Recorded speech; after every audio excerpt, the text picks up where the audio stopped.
Hey there! These are some tips and tricks that I have learned for women over 50 going from a daytime eye and popping it up to a nighttime eye. I hope you enjoy.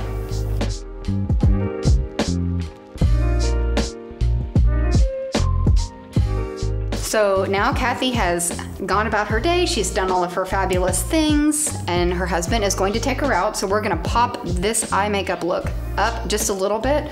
We have to remember a few things when we're going out. It's gonna be a lot darker, ambiance and mood, so it's gonna be a lot dimmer. You might be doing a lot of flash photography, so when you pop up these things, it's gonna get that a little bit camera ready for you.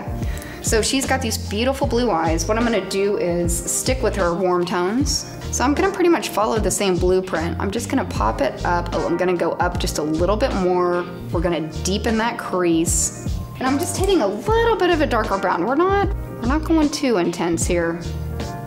Because when we take that color too far up, it gets a little intense in the wrong way. We want drama, but we don't want bad soap opera drama. We just want sassy drama. But we're still keeping that same shape, just upping the intensity.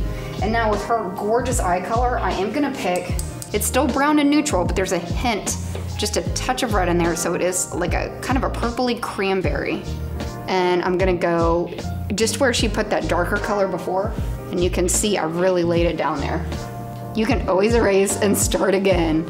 Don't feel scared to try new things. Who knows, you might just totally love it. Try a new lip color. Try a new eyeshadow color. That's part of the fun about makeup. And we all make mistakes when we're trying things out. So you can see where I went in and I laid the color down, and now I'm taking kind of a fluffier brush and I'm just softening it out a little bit. A myth that I'm not a big believer in is that mature women, usually the rule is about 40, over 40, which is very strange to me, are not supposed to wear shimmer on their eyelids. I want to just come in and just bust down that myth, because I think that shimmer is a lot of fun. When used correctly, I think it can look very great. It can even make things pop a little more, and it adds a lot. I feel like if it's done correctly and it's used in a conservative manner, it can be really great. I think that this cranberry and this warmth that we're doing right now, where we had that little area right here that's open, if we just added a small sweep of kind of a bronzy shimmer to that, I think it would be gorgeous. And it doesn't need to be a crazy pigment with just kind of a fluffy brush that we were using. Just a warmer bronze shimmer. And I'm just gonna pop a little bit of it. I'm gonna lay it down, and I'm just gonna sweep it out. And you don't wanna lay it over the entire eye. Like when you lay it down here on the inner corner in the middle, and then sweep it out just a little bit to blend it out, you're keeping all that shine right there. The shine is doing the exact same thing as what this lightness is doing over here. This lightness is reflecting light. So when we're adding just a touch of this and a nice shimmer, it's doing the same thing. It's reflecting that light back at us, and it's just really opening that up. You see, we're not going crazy with it. We're just getting a little bit of an extra zhuzh. It's beautiful. And we're gonna darken this liner. It is pretty dark right now, but when you're going out for a night out on the town, a gel liner would be good here. Also a liquid liner, something like this can be really great too. So we're gonna do a liquid liner pen. You just wanna make sure that you have everything taut. Those minor little wrinkles and things. When you pull it taut, you're not gonna get that skidding effect in your makeup. So she's already got a great line work, and we can even just go on that lash line. We don't even have to hit all up and fill that in. We're just darkening that. And then I'm gonna come up. Once again, I'm gonna start from the outside going inward, because with a lot of these, when they start there and they go back up, you just don't know when to stop. You just kind of keep going. It's just a little more controlled. It can be chaos, but it's controlled chaos. And then we come in, and then we start from the inside, and we go out. Once again, we start on the outside and move inward.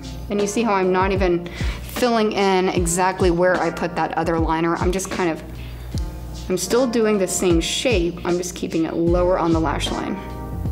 It gives it that effect that it's getting darker at the bottom and then just lighter at the top, but it's just very nice and soft still.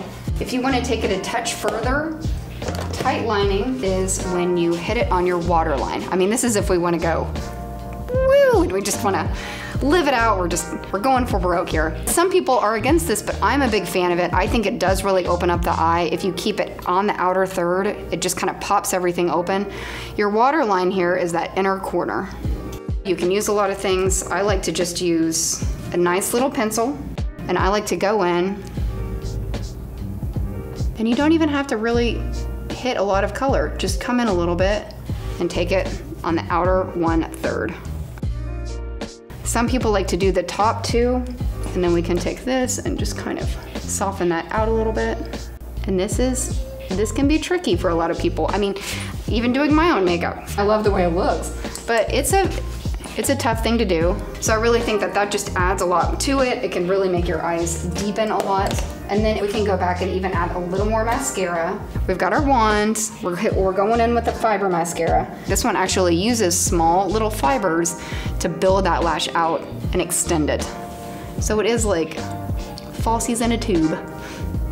And we have a good layer down already. So what we're gonna do, once again, we're just gonna put it at the base and we're gonna kind of shimmy it out a little bit.